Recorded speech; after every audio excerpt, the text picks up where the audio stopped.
जवाहरलाल नेहरू विश्वविद्यालय यानी कि जेएनयू में अब कुलपति की जगह कुलगुरु होंगे।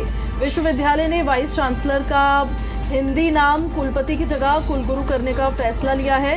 ये फैसला वाइस चांसलर की पोस्ट की जेंडर न्यूट्रल बनाने के लिए लिया गया है। ये बदलाव करने का सुझाव जेएनयू के कुलपति शांतिश्री धुलपुरी पंडित ने दिया था। अब डिग्री और बाकी शैक्षणिक दस्तावेजों में कुलपति की जगह कुलगुरु का इस्तेमाल किया जाएगा। तो देखिए, पहले कुलपति का इस्तेमाल होता था, जो वाइस चांसलर होते थे यूनिवर्सिटी के, अब उनको कुलगुरु किया जा रहा है। नीतू हमारे साथ लगातार बनी हुई है। नीतू का हम एक बार फिर से रुक करेंगे। नीतू, नाम के पीछे की उन्होंने अपनी वजह तो दे दी है कि वो क्यों नाम चेंज करना चाहते हैं, लेकिन कब से होगा ये? देखिए, अभी जो जेएनयू की कुलपति, माफ़ी चाहूँगी, अब तो कुलगुरु कहने की आदत हमें डालनी होगी, वो भी दिल्ली में मौजूद नहीं है। वो सोमवार को दिल्ली में वापस आएंगे। इस आदेश को तत्काल प्रभाव से लागू किया जाएगा और अब जितने भी नए फॉर्म देखेंगे हम, जितने भी नए ऑर्डर जेएनयू की तरफ से आएंगे जहां पर वाइस चांसलर के सिग्नेचर होते हैं, वहाँ हिंदी में कुलपति की जगह कुलगुरु लिखा होगा। और इसको लेकर साफ तौर पर हमने इससे पहले भी जेएनयू की जो वाइस चांसलर हैं उनसे बात की थी, शांतिश्री पंडित। उनका साफ तौर पर कहना था कि जब आप किसी यूनिवर्सिटी में हैं पूजा, तो आप जेंडर बायस नहीं हो सकते, आपको जेंडर न्यूट्रल होना पड़ेगा। कुलपति कहीं ना कहीं ये दर्शाता है कि जो डेजिग्नेशन होल्ड कर रहे हैं वो एक पुरुष है। ऐसे में अब जब कुलगुरु इस्तेमाल होगा तो वो ना सिर्फ जेंडर न्यूट्रल होगा, बल्कि महिलाओं को भी वो समान अधिकार देगा जिसकी वो हकदार है। ऐसे में ये प्रपोजल खुद जेएनयू के वाइस चांसलर की तरफ से प्रपोज किया गया था और अब जब इस पर मुहर लग गई है, तो अब जब जेएनयू से बच्चे पास होंगे, जेएनयू का कोई नया ऑर्डर आएगा, जेएनयू में कोई महत्वपूर्ण फैसले लिए जाएंगे,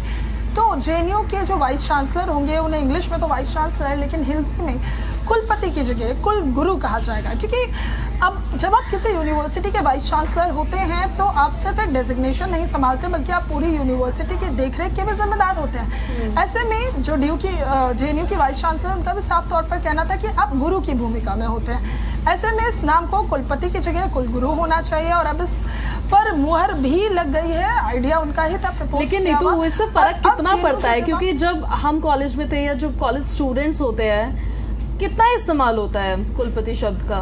ज्यादातर लोग वाइस चांसलर का ही इस्तेमाल करते हैं जो स्टूडेंट्स होते हैं। इससे असर किस तरह का पड़ेगा? स्टूडेंट्स पर असर पड़ेगा या किस पे असर पड़ेगा?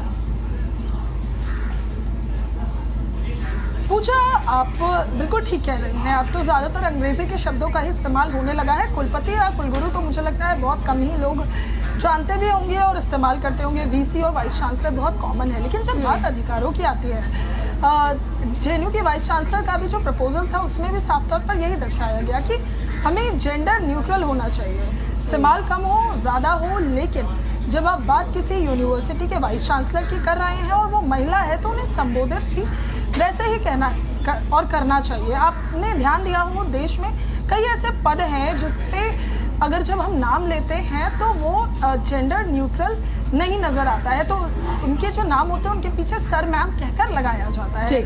ऐसे में जेएनयू का जो ये नाम था कुलपति, इसको लेकर भी बहुत समय से चर्चाएं तो थी, लेकिन जैसे ही नई वीसी आई शांतिश्री पंडित, जिन्हें अपनी सख्त इमेज के लिए भी जाना जाता है, बहुत अहम फैसले लेती आई हैं वो और अपने फैसलों पर अडिग भी रहती हैं। उनका प्रपोजल था कि अब हम इसे कुलपति ना कहकर कुलगुरु करें। चलिए ठीक है, नाम भी बदल दिया गया है वाइस चांसलर का हिंदी में। नीतू, आपका बहुत शुक्रिया इन सारी जानकारियों के लिए।